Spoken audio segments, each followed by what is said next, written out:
என்றால் ஆயிரம் இருக்கும் வாசல் தோறும் வேதனை இருக்கும்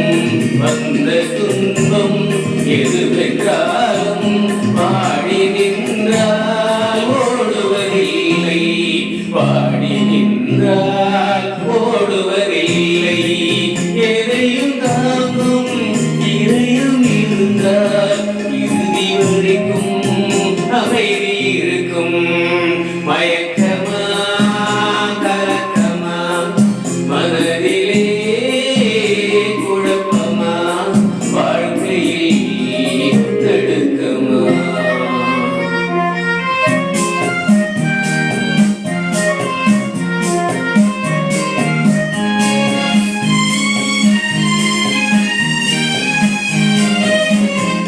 ஏழை மனதை மாளிகையாக்கி இரவும் பகலும் காவியம் பாடி நாளை பொழுதை இறைவனு கழித்து நடக்கும் வாழ்வில் அமைதி கேடு நடக்கும் வாழ்வில் அமைதி கேடு உனக்கும் கீழே உள்ளவர் கோடி நினைத்து பார்த்து நிம்மதி நாடு மயக்கமா கலக்கமா மனதிலே